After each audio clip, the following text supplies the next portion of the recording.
Assassinat ciblé des leaders de l'Alliance du Sahel. C'est ça la vidéo que Oumar Cheikh Keïta a décidé de nous produire. Et moi j'ai envie de dire, mais nous savons qu'il y a des attaques ciblées contre ces trois leaders et c'est pas nouveau. C'est pas nouveau. Et eux-mêmes ils le savent. Je pense que c'est pourquoi ils prennent aussi toutes les dispositions pour être bien protégés. Parce que oui, on sait qu'il y a des attaques ciblées contre eux et il y a des assassinats ciblés contre ces personnalités-là. Mais moi, aujourd'hui, je ne vais pas rester dans cette victimisation. J'ai envie de me poser des questions importantes. Où nous sommes au niveau de la création de la monnaie des pays du Sahel?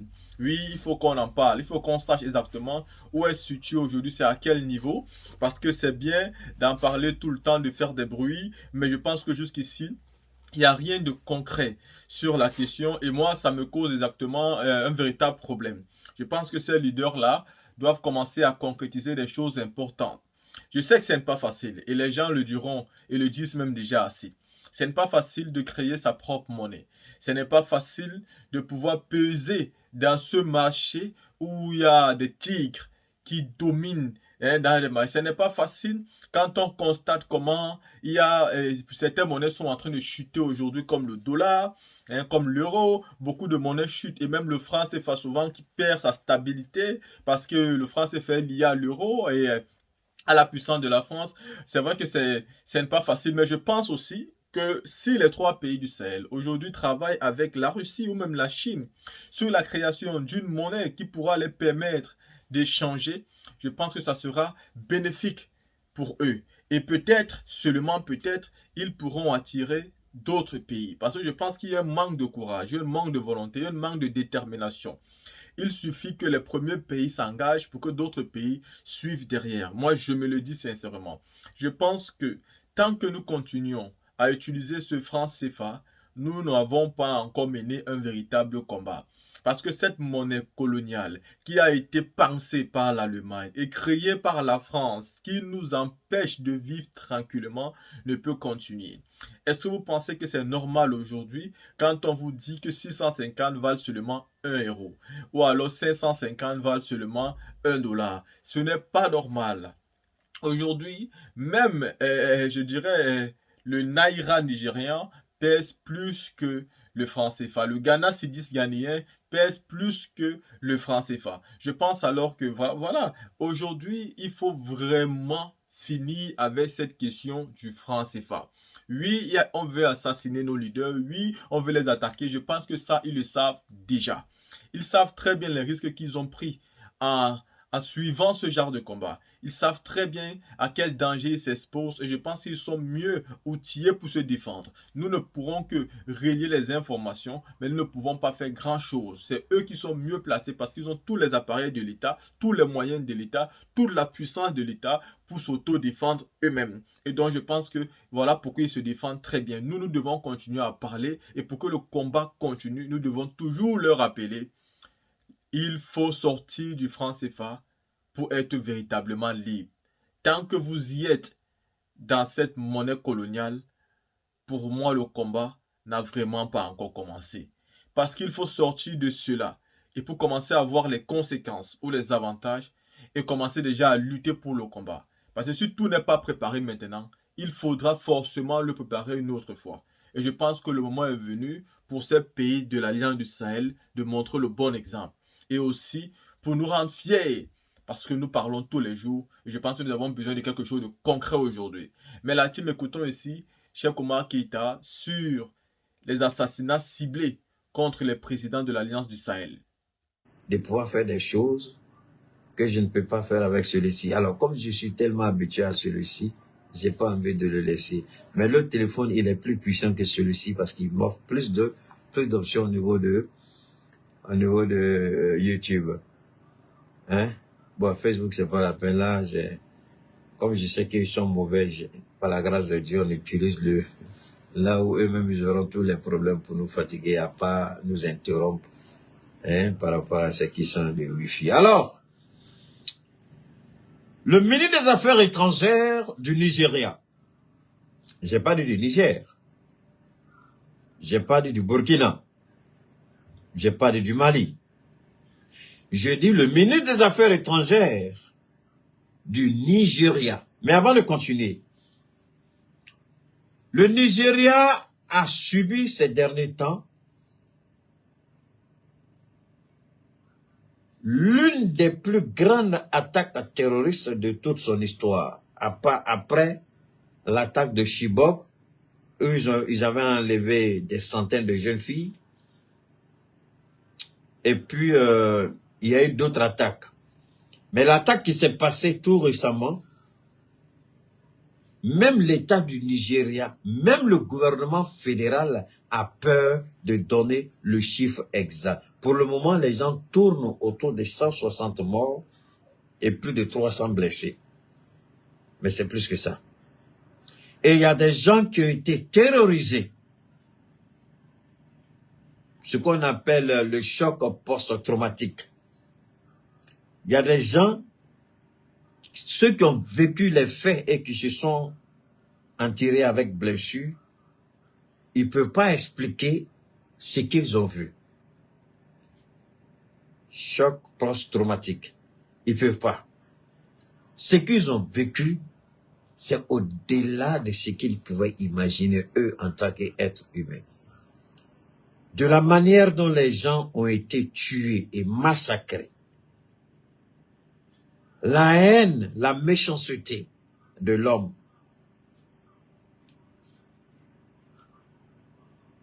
Quand je disais depuis belle lurette que vous jouez à un jeu dangereux parce que les terroristes eux-mêmes ont leur propre agenda. Le terroriste ne rentre jamais dans l'agenda de l'homme blanc parce que le terroriste appelle l'homme blanc l'impur. Il l'appelle le grand Satan.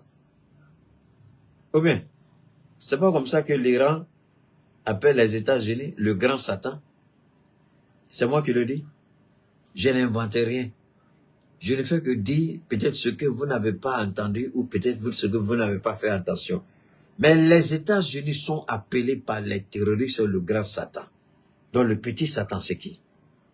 C'est l'Europe, c'est la France.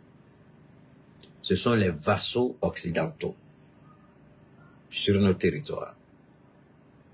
Le grand Satan, c'est les États-Unis. Les petits Satans, c'est l'Europe, c'est la France et les présidents vassaux au service de la France dans nos États. C'est eux les petits Satans. Mais le grand Satan, c'est les États-Unis. Actuellement, il y a des massacres et il y a une crainte fébrile dans toutes les capitales occidentales aujourd'hui. J'étais sorti pour... je vous ai dit que j'avais un problème sur le téléphone de YouTube là hier. Donc hier, j'étais sorti pour aller... pour qu'on me le remette au point. Bon, il y a eu plus de peur que de mal. En réalité, c'était pas aussi ça. Je n'aime... Sors. Ok, merci. Non, merci, sors. Si le courant est venu, ça va rester comme ça. Sors. Alors, donc... Parce que si je veux couper le générateur, c'est fini, on va perdre le fil. Donc, je préfère garder et puis finir mon travail. Ça, j'ai dit. Donc, je préfère garder ça comme ça, on va finir le direct avec. Alors, le Bénin est en train de subir les affres du terrorisme. Je dis bien le Bénin, regardez bien. On cache la vérité sur ce qui se passe au Bénin aujourd'hui. Ça, moi, je vous le dis. On cache la vérité sur ce qui est en train de se produire au Bénin. En Europe, il y a des massacres qui ont eu lieu ces derniers jours. Des massacres qu'ils font tout pour cacher à la population. Et ils disent que ce sont des actes isolés qui n'ont rien à voir avec les terroristes. J'avais prévenu. Billahi, pour certaines personnes, nous sommes vendredi. Pour d'autres, dans quelques heures, nous allons rentrer vendredi. Au nom de ce jour saint, au nom de tout ce qui m'est cher sur la terre des hommes, y compris mon Créateur, j'avais prévenu. J'ai dit, le terrorisme a son agenda que vous n'allez jamais contrôler. Vous croyez les contrôler en les orientant vers nous pour créer la désolation. Mais ils ont leur propre agenda qu'ils vont utiliser. S'ils échouent dans la mission que vous leur confiez, ils vont se retourner contre vous. Je l'ai dit. Et aujourd'hui, les Européens font tout pour minimiser ce qui est en train de se passer en Europe. Ils font tout pour cacher, pour minimiser ce qui est en train de se passer. Alors qu'en Europe, c'est grave. Les gens ne savent même pas si le 31 doivent sortir. Les gens vivent dans la psychose. Ils ont déployé les policiers partout. Dans tous les cas, même au Mali ici, les policiers ont été déployés. Mais nous qui vivons, qui subissons, qui combattons les terroristes sur nous, il n'y a pas un tel déploiement des forces de l'ordre dans notre propre capitale. Mais chez eux, là, regardez. Regardez chez eux. Si moi je mens, que tous ceux qui sont à Bamako, si vous avez le temps ce soir ou demain, filmez Bamako et puis mettez sur les réseaux. Filmez bien Bamako, mettez sur les réseaux. Pour qu'on voit, je ne dis pas de filmer les endroits sensibles, c'est pas ce que je dis. Vous êtes en circulation, filmez, regardez, il y a combien. Et puis en même temps, demandez à vos parents qui sont en Europe de filmer chez eux là-bas, et puis ils n'ont qu'à vous envoyer. Vous-même, vous regardez et puis vous faites la différence. L'objectif n'est pas de filmer pour dire que Bamako est meilleur que d'autres, non. L'objectif que vous ayez une idée, parce que peut-être que ce que je dis, il y a certains qui ne croient pas. Ou bien, si Bamako, vous n'avez pas besoin de filmer. Prenez votre voiture, votre Jakarta, tout ce que vous voulez, faites le tour de Bamako, puis promenez-vous. Maintenant, demandez à vos frères, à vos amis, parce qu'on en a tous, qui sont à l'extérieur, ils n'ont qu'à prendre photo là-bas et puis vous envoyer. Ou bien ils n'ont qu'à faire vidéo pour vous envoyer.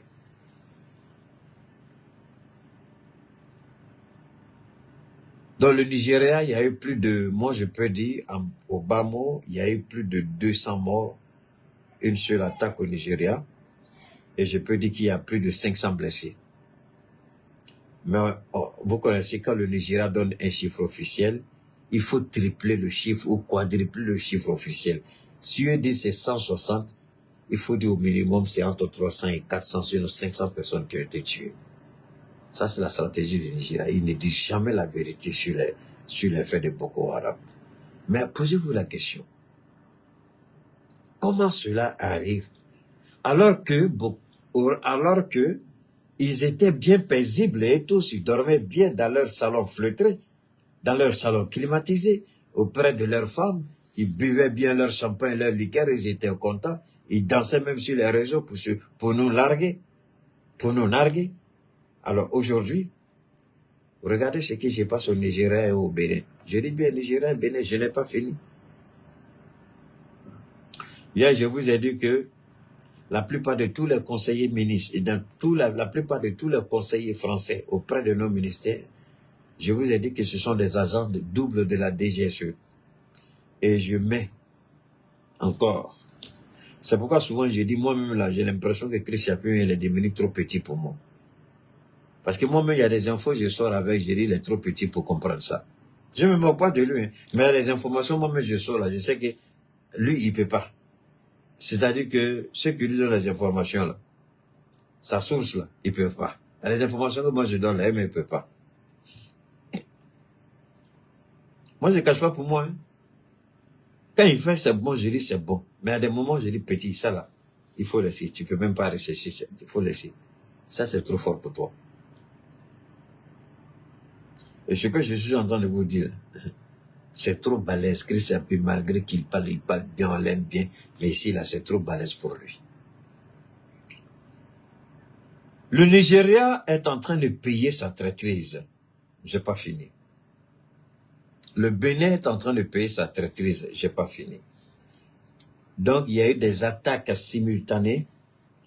Bénin et Nigeria. Posez-vous la question, pourquoi c'est le Bénin qu'on a attaqué? Pourquoi c'est le Nigeria qu'on a attaqué? Et pourquoi on a fait autant de morts dans ces deux pays? Le Bénin essaie de camoufler, mais nous connaissons la réalité. Alors, le ministre nigérian, c'est-à-dire du Nigeria des Affaires étrangères, Youssouf Aboubakar Tougar a vivement contesté les allégations de propagande. Écoutez bien, il y a deux expressions que je vous invite à garder en expression et en esprit, autant pour moi. Allégation de propagation. Allégation et propagande. Ces deux mots-là, gardez ça en esprit. On va développer. Allégation et puis propagande. Parce qu'il y a un problème. Une fois que c'est une allégation, ça peut plus être une propagande. Soit c'est une propagande, soit c'est une allégation. L'allégation, ce sont des accusations formulées, ou bien ce sont des doutes formulés, ou des critiques formulées. C'est une sorte d'allégation. Mais maintenant, il faut prouver que ce que vous avez dit, que votre allégation est vraie. Mais une propagande, c'est faire l'apologie d'une idéologie. Ça peut être politique, ben, puisqu'on est dans le domaine politique, on va des politiques. Donc la propagande, c'est faire la propagande, c'est faire la promotion d'une idéologie politique. Bon, en général, c'est dans le communisme qu'on dit c'est un socialisme communiste. Mais alors que tous les pays capitalistes, tous les systèmes capitalistes font de la propagande. Tout le monde. Mais ça, c'est par rapport aux agendas politiques. Et la propagande, c'est comme une sorte de marketing politique. Donc, ce n'est pas une allégation.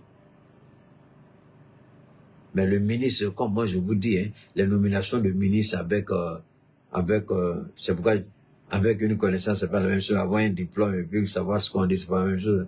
Mais comme c'est un ministre Anango, qui parle anglais, mais celui aussi qui a retranscrit ça en français, bon, le problème se trouve à son niveau.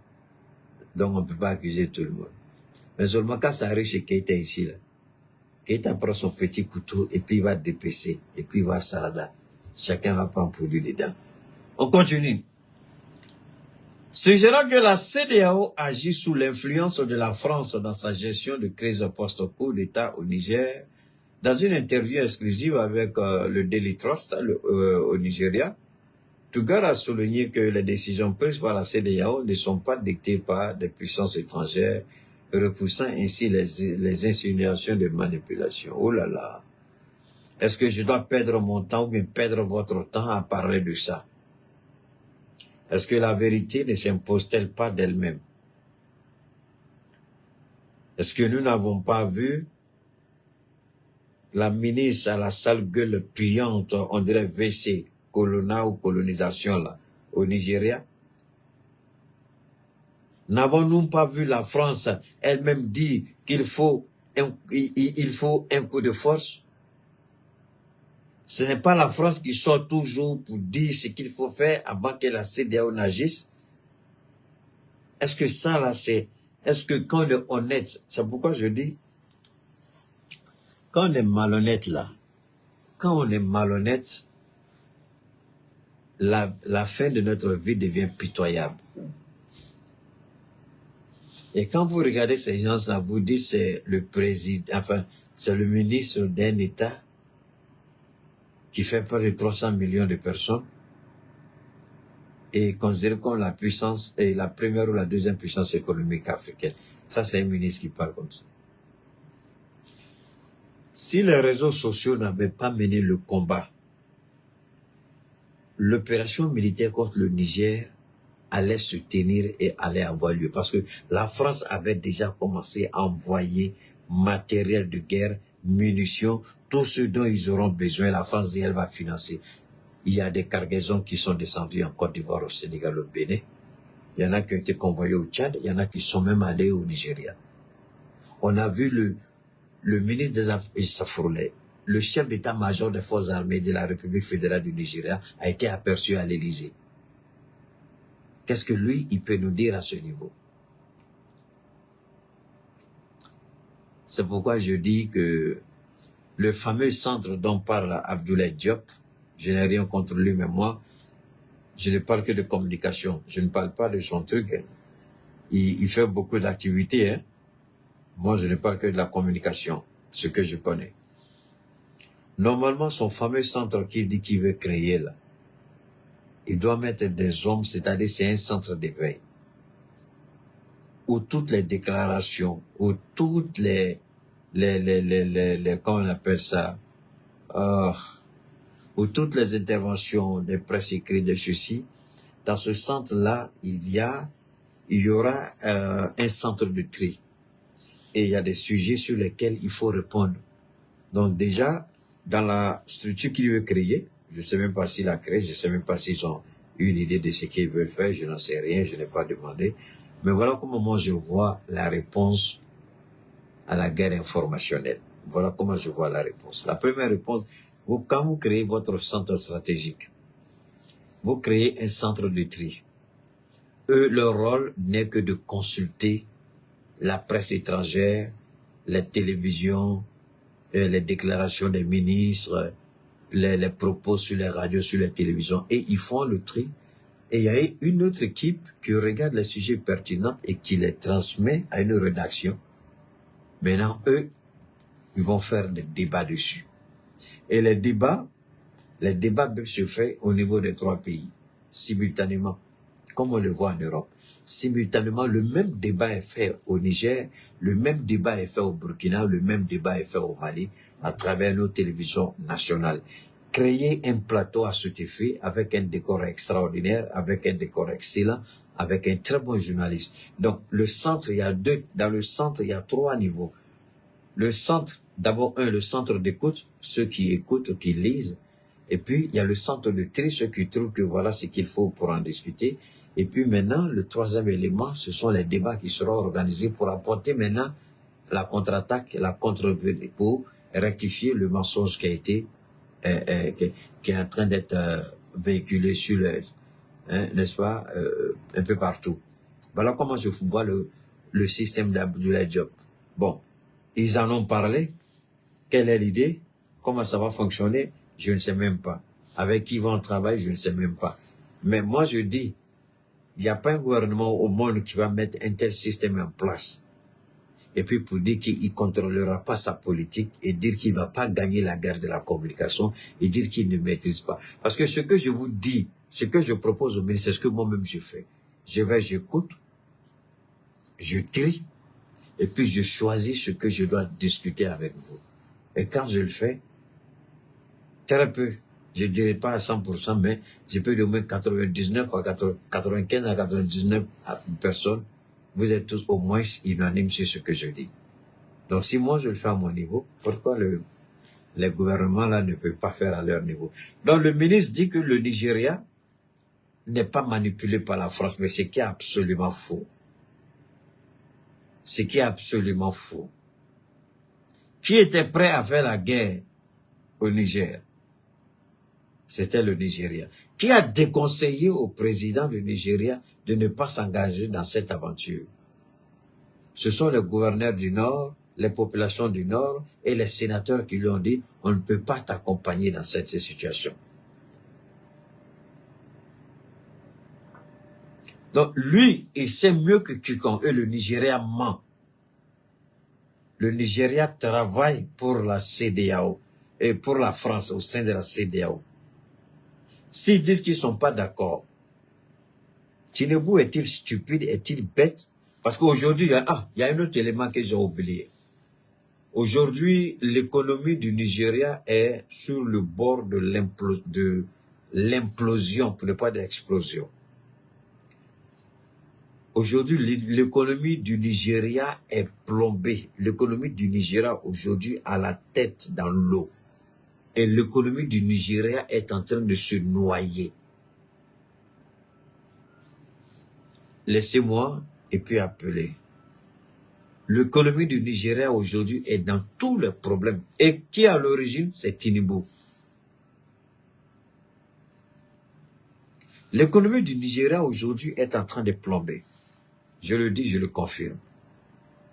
En plus, le Nigeria travaille selon la vision de la France dans la CEDEAO. S'ils ne sont pas d'accord, pourquoi ils n'ont pas levé les sanctions qu'ils ont appliquées sur le Niger, là, la fermeture, la coupure d'électricité? Qui a demandé ça? Donc si c'est Tinubu qui se lève pour dire qu'il faut couper le courant au Niger, c'est que Tinubu, il est l'homme le plus bête, le plus idiot que l'humanité n'ait jamais connu. Mais c'est parce que quelqu'un le lui a demandé. Et cette personne-là, c'est la France. À travers qui? À travers Alassane Ouattara, Macky Sall et Patrice Talon. Alors donc, ils disent que ils ne sont pas manipulés par la CEDEAO, c'est faux et nous savons tous. En fait, il répondait au Premier ministre Choguel Kokala Maïga qui a dit que c'est malheureux que à la CEDEAO, les décisions sont prises par un autre État, un autre pays qui n'a rien à voir à la CEDEAO avant que la décision ne soit appliquée. La France décide de ce qui doit être appliqué et curieusement, c'est ce que la CEDEAO fait. En fait, ce sont des remarques, des critiques de Choguel auxquelles il essaie de répondre. Mais le Premier ministre a dit absolument la vérité, il n'a pas menti, tout ce qu'il a dit est vrai. La CEDEAO ne travaille, c'est pourquoi nous disons au Liptako Gourmand. Et la CEDEAO essaie de jouer un double jeu qui a été très bien compris. Ils essaient d'acclamer le Mali. On envoie la BCAO pour dire le Mali, les perspectives sont bonnes. La CEDEAO même dit le Mali bravo. On envoie au Burkina, on dit bravo. Dans l'objectif de nous endormir et de dire, mais si tout va bien au sein de la CEDEAO, si tout va bien au sein de l'UMOA, pourquoi nous allons quitter pour créer notre monnaie? Pourquoi devons-nous créer une monnaie si nous sommes déjà bien au sein de l'UMOA? C'est là que le monde attend le Liptako Gourmand. C'est là que le monde entier attend Assimi Goïta. C'est là que le monde entier attend le capitaine Traoré. Ce que nous allons faire, est-ce que nous allons continuer avec la marmaille de la CEDEAO ou nous allons nous assumer et puis prendre pleinement notre responsabilité et sortir de la CEDEAO au temps opportun, mais dans un premier temps, créer notre monnaie. Dans tous les cas, il y a quelque chose, permettez-moi, je vais doubler encore, permettez-moi de vous engager dans, voilà, comme ça c'est bon, non? Il y a, comment on appelle ça, au niveau de, il y a les ministres de l'économie et des finances qui ont dit deux choses. Créer une banque, un fonds de stabilisation et une banque de développement. Alors que nous savons que nous avons la BOAD, Banque africaine pour le développement. BOA, c'est ça?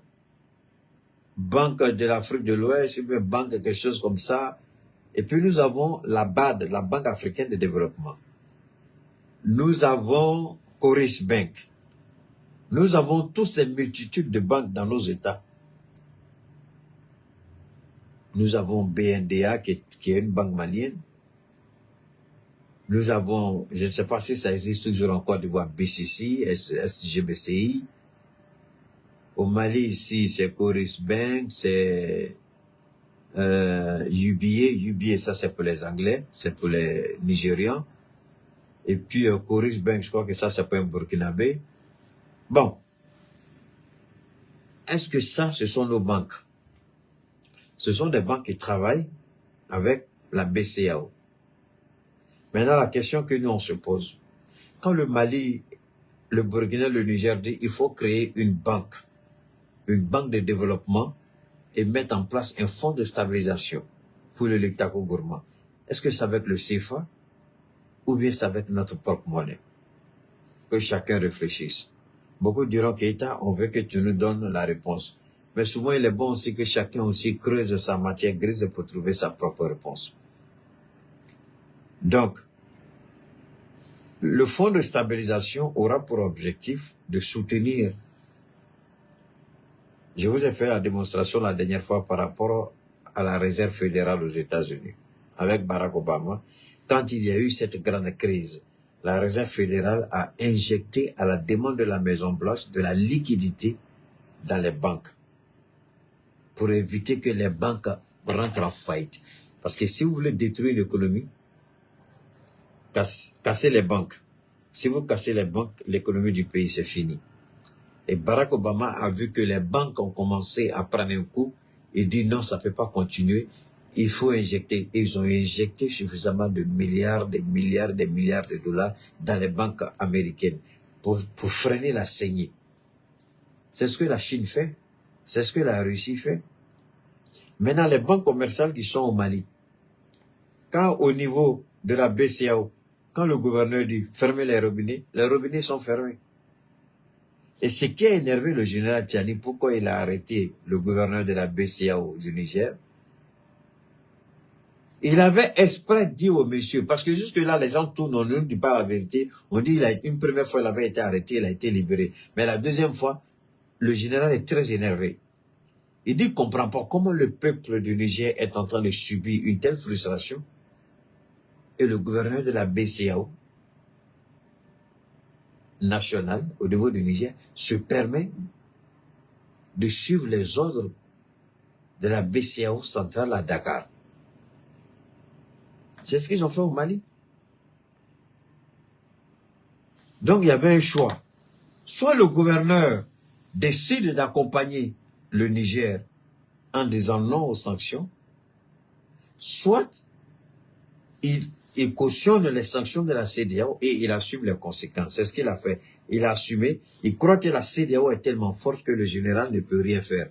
Donc le général l'a fait arrêter puis l'a jeté en prison. Ils ont mis quelqu'un à sa place. Est-ce que vous entendez problème de liquidité au Niger? C'est vrai que souvent on sort à la compte des conneries. Faites beaucoup attention. On parle d'approvisionnement, mais on ne parle pas de liquidité. Parce que les liquidités sont disponibles au Niger. Il y a la liquidité disponible au Niger. Seulement, il y a certains denrées, puisque l'agriculture n'a pas été... Et là, le Burkina, tout de suite, a répondu. Dans la plupart des denrées alimentaires passent par le Burkina, les importations passent par le Togo. Mais maintenant, il y a une lettre importante qui a été...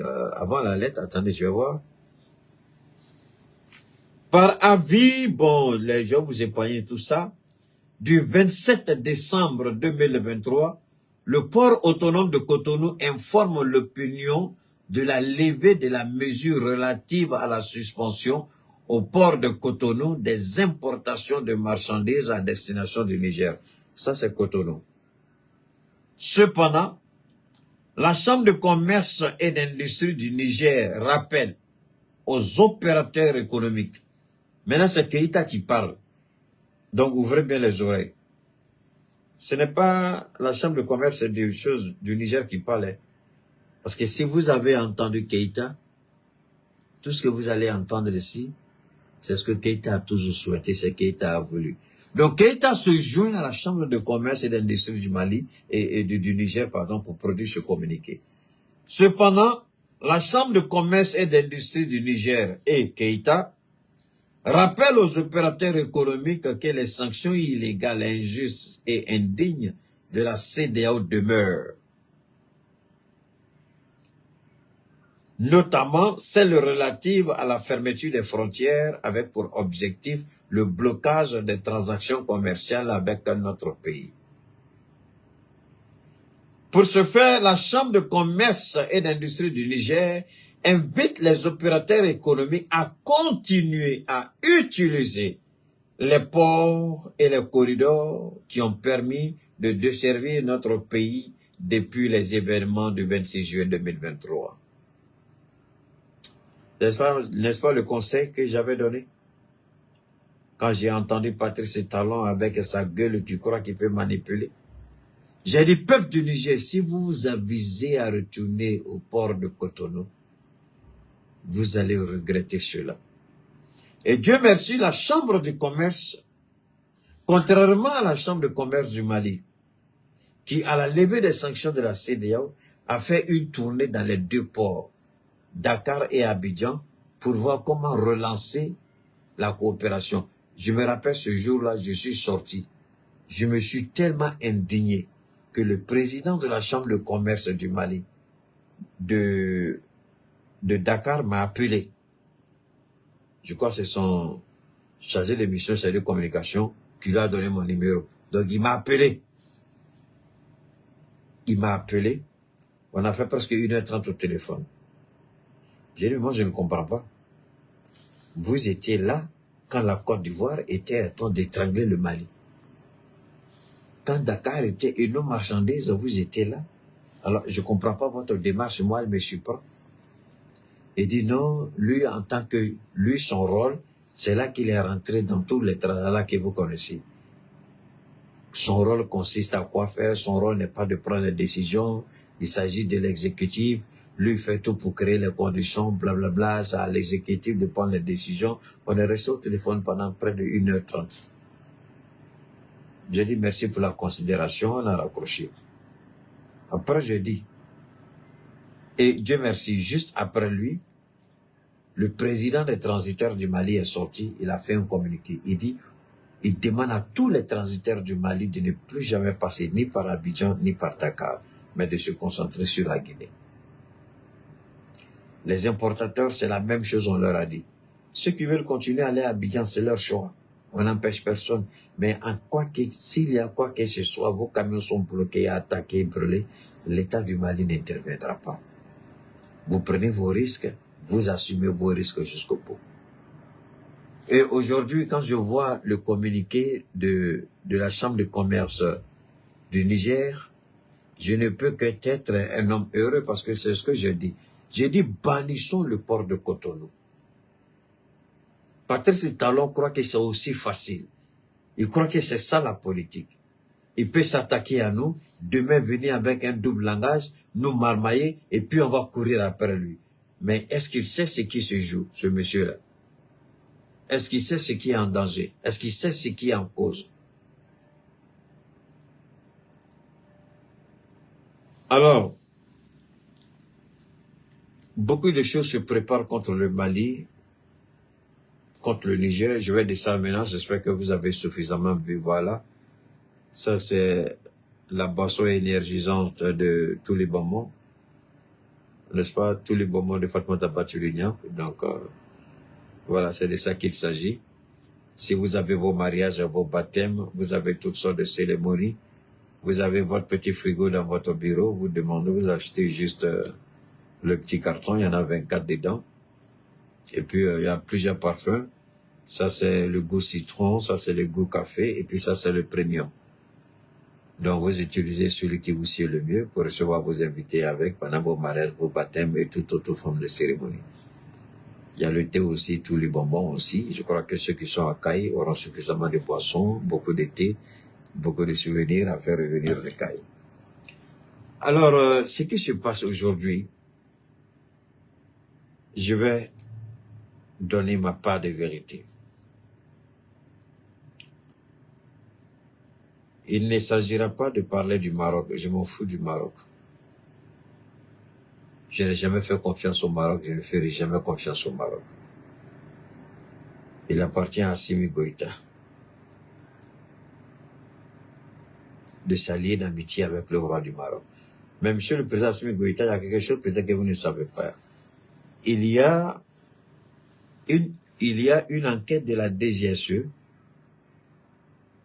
dont nous avions les copies, ça remonte bien avant votre accession au pouvoir, où Alassane Ouattara et le roi du Maroc sont partenaires. Ils sont partenaires dans beaucoup de transactions financières. Et Dominique Ouattara, l'épouse d'Alassane Ouattara, comme c'est une gestionnaire immobilière, elle gère la plupart des biens immobiliers mal acquis de beaucoup de présidents africains à Genève, en France, je crois en Suisse et dans d'autres pays européens. Elle a une spécialité, c'est ça. J'ai dit bien, la femme d'Alassane Ouattara, Dominique Ouattara, sa spécialité, c'est la gestion des biens mal acquis, surtout les biens immobiliers des présidents africains. Et son nom est cité dans le cas de Sylvia Bongo, l'épouse d'Ali Bongo. Elle est citée dans ce dossier. Et elle, son mari, est en contact direct. Je ne parle pas de contact diplomatique. Je dis, je ne parle pas de contact diplomatique. Je ne parle pas de contact diplomatique, je le répète une dernière fois. Alassane Ouattara est en contact direct, en contact partenariat, en contact commercial avec le roi du Maroc. Vous savez que le roi du Maroc est l'un des hommes les plus riches de ce monde-là. Mais il est tellement un homme caché et effacé qu'on ne le sait pas. Si on vous donne la fortune du roi du Maroc, ça va vous donner le vertige. Le roi du Maroc, même son fils Hassan est déjà l'un des hommes, ou sinon l'un des héritiers, parce que son fils Hassan c'est l'héritier. Il a divorcé sa femme Laïla, pour des raisons que nous ignorons. Dieu seul sait pourquoi il a divorcé cette femme. Le roi du Maroc n'est pas aussi un homme saint que vous croyez, n'est pas aussi un homme honnête que vous croyez. Il est trempé dans les sociétés écrans les plus complexes au monde. Le roi du Maroc, il est trempé dans les complexes les plus... Et, curieusement, le service de renseignement marocain est plus performant que tous les services de renseignement occidentaux. Je m'en fous qu'on me croie. Je m'en fous qu'on ne me croie pas. Mais tous les attentats qui ont coûté des vies énormes en Europe, depuis le temps où son père était au pouvoir, le Maroc a toujours interpellé les Européens. Mais ils se sont dit, c'est un pays africain, c'est un pays qui ne peut pas leur apprendre leur travail. Donc, ils ont toujours négligé les appels du Maroc et les attentats ont toujours eu lieu. C'est après qu'ils se sont rendus compte que, attention, est-ce qu'il ne faut pas commencer à écouter le Maroc quand le Maroc nous interpelle? Et le Maroc a lancé une alerte récemment, c'est ce que je vous ai dit. Ce qui fait que les capitales occidentales sont déployées de policiers, gendarmes, militaires, partout. C'est pas seulement en France, partout. Parce que le Maroc a lancé l'alerte qu'il y aura, il y a une revanche qui est là. Et là, je vous donne encore un petit scoop. Il y a une revanche qui est là. Que Serge Daniel, malheureusement, il connaît mais refuse de dire sur le plateau de France 24, TV5 ou RFI. La revanche, c'est que les terroristes, ils se sont sentis trahis avec leurs partenaires rebelles. Mais avant d'aller loin, les terroristes, ils se sont organisés pendant que ils étaient reçus à Alger, un contingent important de terroristes s'amassait à la frontière algérienne, malienne.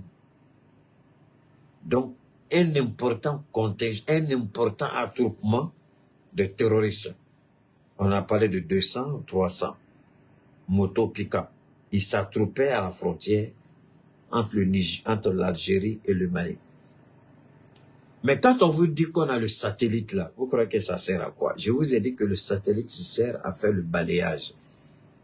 Et au regard des informations que le Mali avait, donc ils ont réorienté le satellite.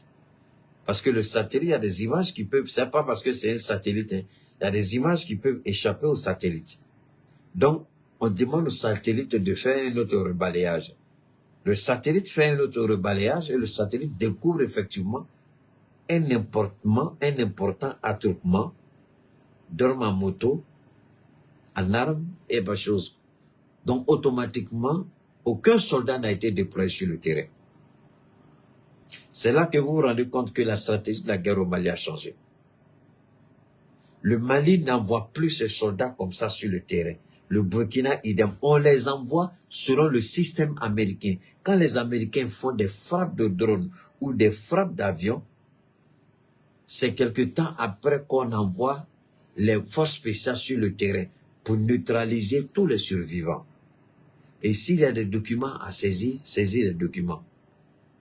C'est comme ça que le Mali... C'est pas nous, c'est qu'ils nous ont jamais enseigné cela. Mais c'est la Russie qui nous enseigne cela. Ceux qui font la grande gueule, c'est pourquoi le Niger a dit, désormais, on ne veut plus de vous sur notre sol. Et le Niger a lancé un ultimatum. Le ministre allemand, il croyait venir manipuler les autorités nigériennes. Qui s'est opposé? C'est pourquoi j'ai dit à ces petits jeunes gens au Nigeria, au Niger, pardon, j'insulte personne, mais le combat là, c'est parce que j'ai épousé le Niger. Je dis bien, j'ai épousé le Niger. J'ai aimé le Niger. Je suis avec le Niger.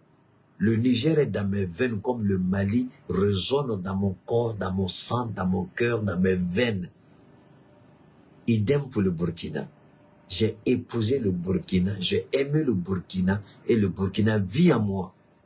Quelque chose qui touche le Burkina touche mon cœur dans sa profondeur et je suis blessé. C'est la même chose avec les trois pays. Donc le combat qu'on fait, Keïta ne le fait pas pour être invité sur un plateau de télé ou dans un palais présidentiel. Keïta le fait parce que j'ai épousé le peuple du Liptako Gourma dans son ensemble. Le peuple nigérien, burkinabé, malien, je les ai épousés et je me dis qu'ils méritent le mieux. Je ne peux pas physiquement, mais ma modeste façon, si ma voix peut porter, que Dieu aide cette voix pour porter. Alors, quand vous regardez de près le Maroc a un sérieux problème. Si le Mali dit aujourd'hui, nous reconnaissons le Front Polisario, vous allez voir la réaction du Maroc avec le Mali tout de suite. Que le Mali s'amuse à dire seulement on reconnaît le Front Polisario, vous allez voir le vrai visage du Maroc. Le Maroc n'a jamais aimé quelqu'un. Et la DGSE, pour terminer, a fait sortir un document sur Alassane Ouattara avec le roi du Maroc. Des milliards et des milliards qui ont transité par des sociétés écran, jusqu'à ce que la trace de l'argent est perdue. Mais eux seuls savent où se trouve leur argent. Mais personne ne sait où se trouve l'argent. Alassane Ouattara et le roi du Maroc sont des hommes d'affaires qui sont ensemble. Donc quand ce roi du Maroc veut berner le Mali avec cette histoire de l'ouverture de l'Atlantique, et je vois que le Mali croit à ça, tout ce que je peux dire à mon président, c'est de faire très attention où il met les pas et le Maroc. De faire très attention. Le Maroc n'est pas un État fiable. Je répète, le Maroc n'est pas un État fiable. Je sais que c'est une royauté, c'est un royaume. Mais le royaume chérifien n'est pas fiable. Le roi du Maroc n'est pas fiable. Le roi du Maroc n'est pas digne de confiance, même si c'est le roi des Marocains, je m'en fous. Si le roi du Maroc il craint Allah subhanahu wa ta'ala, le traitement qu'il fait subir au Front Polisario, est-ce qu'un homme de Dieu, celui qui a la crainte de Dieu, l'amour de Dieu, peut faire ce que lui, il fait au Front Polisario? Il ne peut pas. Donc on voit comment il mène la vie aux gens du Front Polisario. On voit comment il les traite. Et on a vu comment il n'a pas hésité à ouvrir la frontière pour que nos frères soient massacrés par la police espagnole. On a vu ces images, même si je n'aime pas France 24, ils ont eu le courage d'aller faire un reportage là-dessus. On a vu nos frères dans des conditions inimaginables. Mais c'est le Maroc qui était responsable. On a voulu accuser l'Espagne, mais c'est le Maroc qui a ouvert sa frontière. Si le Maroc, les policiers ont dit qu'ils ont été débordés. Parce que tout simplement, à la veille, l'Espagne dit reconnaître le Front Polisario. Donc pour se venger de l'Espagne, le Maroc dit ouvrir les frontières. Mais c'était les Africains qui étaient là-bas. Le Maroc pouvait résoudre ce problème de façon diplomatique. Mais le Maroc, on dit, si vous ne prenez pas ça en diplomatie, c'est-à-dire que pour moi, la politique qui ne met pas l'homme au centre de la politique est une politique qui est déjà vouée à l'échec. Et ce président-là aura échoué. Non seulement il aura échoué devant son peuple, mais il aura un compte à rendre à Dieu. Donc, si on veut nous faire croire que la politique avec le Maroc, on ne peut pas prendre tous les éléments en compte, maudit à celui qui dit ça. Et Dieu, débrouillez-vous à ne pas mourir. Moi, c'est ce que je dis toujours aux gens. Quand vous nous défiez, sur la vérité, sur ce qui est évident. Si vous nous défiez et vous voulez nous faire croire que ce qui s'est passé au Maroc, ce qui a eu lieu n'a rien à voir, priez Dieu que vous ne mouriez pas, c'est tout. Parce que si vous mourrez là, ce que vous avez dit là, Dieu va vous reposer la question, vous allez devoir répondre. La réponse que vous nous donnez ici là, vous allez devoir donner cette même réponse à Dieu. C'est quoi? Moi, c'est quoi cette précipitation et le Maroc? Alors qu'on n'a pas... Bon, je n'ai pas... en tout cas, le Leptako Gourma, pour le moment, n'a fait aucune déclaration. Donc, c'est votre petit, là, Suleiman Babo, là, qui ne comprend rien à rien, qui crie Woyo Waya, qui veut se prendre pour le centre du monde, qui a raconté cette baliverne, mais ça n'engage que lui. Je vous dis tout simplement que le Maroc est un État dangereux. En ce qui nous concerne, on n'a pas confiance au Maroc. Ça, c'est une certitude. Maintenant, pourquoi le Leptako Gourma est visé? Le Leptako Gourma est visé pour deux raisons.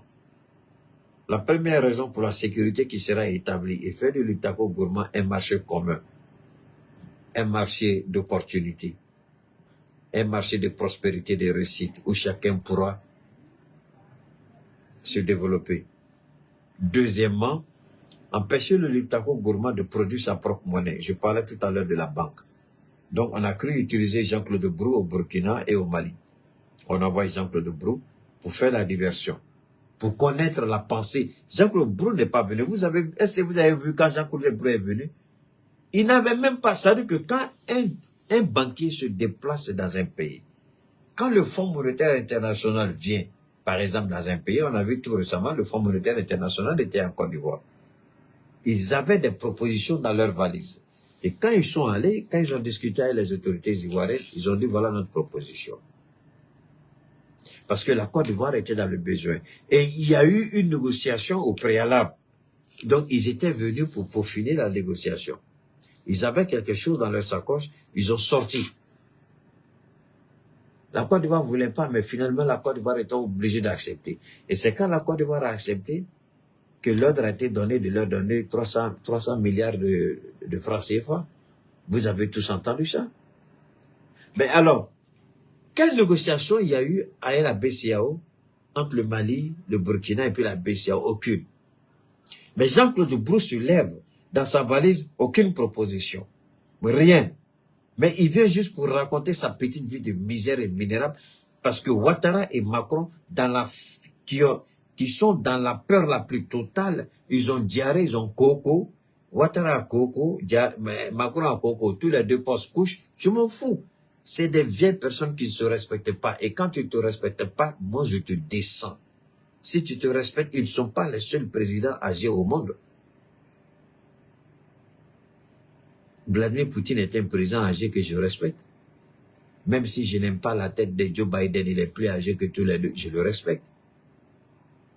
Je respecte, comment on appelle ça, Trump, même si je l'aime, même si je n'apprécie pas son pouvoir, je le respecte. Mais alors, en Côte d'Ivoire, vous avez, je dis en Côte d'Ivoire, vous avez ces deux vieux présidents, Côte d'Ivoire et la France, ces deux vieux présidents qui portent aux couches, la Macronie et la Ouattari, qui envoient Jean-Claude Brou. On n'envoie pas un banquier voir un président sans qu'il n'ait quelque chose à proposer au président. Le gouverneur d'une banque centrale ne peut pas se lever pour aller rencontrer des chefs d'État sans faire des propositions. Quand il allait voir Ibrahim, il allait dire quoi? On allait lui dire que tout va bien, tout est ouvert en 2024, les perspectives sont bonnes, blablabla. Mais ça, c'est le rapport que la Banque mondiale sort chaque année. C'est le rapport que le FMI sort chaque année. Est-ce que lui, il avait besoin de se déplacer? Ne pourrait-il pas donner ce rapport au gouverneur national de la BCAO du Mali et rapporter cela au ministre de l'économie et des finances qui allait faire remonter au Premier ministre? Est-ce que lui, il avait besoin de se déplacer? Il s'est déplacé parce qu'il croyait à l'hostilité de nos chefs d'État. Parce que nous manifestons cette hostilité vis-à-vis de la BCAO. Donc, il est venu sur le terrain pour tatouer, pour voir ce qu'on va lui dire. Au début, j'étais très énervé et je reste énervé. Mais je me dis, pour finir, nos présidents ont très bien fait. Ce que la BCAO croit, ce que la BCAO veut là, la BCAO ne va pas l'obtenir à nos États. Donc, ils ont laissé la BCAO venir elle-même se ridiculiser. Parce que la BCEAO, en définitive, n'a rien proposé qui puisse aider nos États. Qu'est-ce qu'elle a proposé au Burkina? Zéro. Et, excusez-moi, cette fameuse 3 milliards d'euros, de dollars, pardon, qu'ils vont donner au Burkina, là, ouais, jusqu'à présent, on n'a rien vu. Les 2 milliards qu'ils ont prévus à chaque État, on n'a rien vu. Parce que le Premier ministre a dit, si c'est pour prendre votre argent et puis mettre condition, on ne prend pas. Maintenant, là où la CEDEAO est bloquée aujourd'hui, je vais vous le dire. La CEDEAO ne sait pas si elle peut mettre sa bouche dans une élection au Mali, au Burkina, au Niger. Au regard de ce qu'elle a fait. Et comme nous disons que c'est la France qui pousse la CEDEAO, maintenant, le nouveau président que vous connaissez tous, de la CEDEAO, je vous ai dit que quand ce monsieur se retrouve, au grand maximum, c'est 2 heures à 3 heures, maximum 4 heures de temps de lucidité. En 24 heures, il n'a pas plus de 4 heures de temps de lucidité. Tout le reste, là, il est dans le vent. Dieu sait à quelle heure il dort, Dieu sait à quelle heure il se réveille. Mais il n'a que 4 heures de temps de lucidité. Et c'est pendant ces 4 heures de temps-là qu'on essaie de lui dire certaines choses. Mais la réalité, elle est claire. Le Mali, je n'aime pas ça du tout. Laisse ça là-bas, laisse. Il faut apprendre à faire, je n'aime pas ça. Alors, donc, quand vous regardez aujourd'hui cette histoire de la BCEAO, cette histoire de la CEDEAO, c'est pas le Mali qui est à l'origine, c'est pas le Burkina, c'est pas le Niger, mais c'est l'attitude de la CEDEAO, c'est l'attitude de la BCEAO, c'est leur comportement qui seront à l'origine du départ ou de la méfiance de nos États. Il est clair, il est net. Nos États, je ne dirai pas quand, puisque je ne le sais pas. Même si je savais, je n'allais pas le dire. À un moment, j'étais très énervé, je ne peux pas le cacher. Mais je suis arrivé à la conclusion que mieux vaut écouter ton ennemi pour savoir quelles armes il veut dégainer contre vous. Et en laissant Jean-Claude Brou venir, j'étais très énervé, ça je ne le cache pas. Le président a laissé la CEDEAO, la BCEAO se ridiculiser. Jean-Claude Brou, il est venu, qu'est-ce qu'il a apporté? C'est là que chacun doit se poser la question. Qu'est-ce que Jean-Claude Brou a apporté au Mali? Qu'est-ce que Jean-Claude Brou a apporté au Burkina? Donc, il est bon. Le Liptako gourmand est en marche. Le Liptako gourmand va très bien. Le Liptako gourmand se porte très bien. Les institutions sont en train d'être mises en place. La banque sera bientôt créée. Et lorsque la banque sera créée, ce que vous devez savoir, les banques commerciales que nous avons actuellement dans nos États sont directement connectées à la BCEAO. Donc, il faut travailler les banques qui veulent rester, restent. Celles qui veulent partir, s'en vont. Maintenant, celles qui vont rester, il faut les interconnecter à notre banque centrale que nous allons créer. D'ailleurs, nous avons, tous dans nos pays, nous avons déjà une banque centrale qu'on n'a pas besoin de construire. On déconnecte tous les appareils de la BCEAO, toutes les caméras qui sont dedans. On envoie les Russes avec leurs appareils inspecter tout le bâtiment de la BCEAO avant de réinstaller nos propres appareils à l'intérieur et faire de chaque BCEAO dans chaque pays nos banques centrales. Et il appartiendra à nos États de déterminer dans quel pays on va fabriquer notre monnaie. Parce que notre monnaie, dans un premier temps, peut-être on peut dire soit à la Chine, où la Chine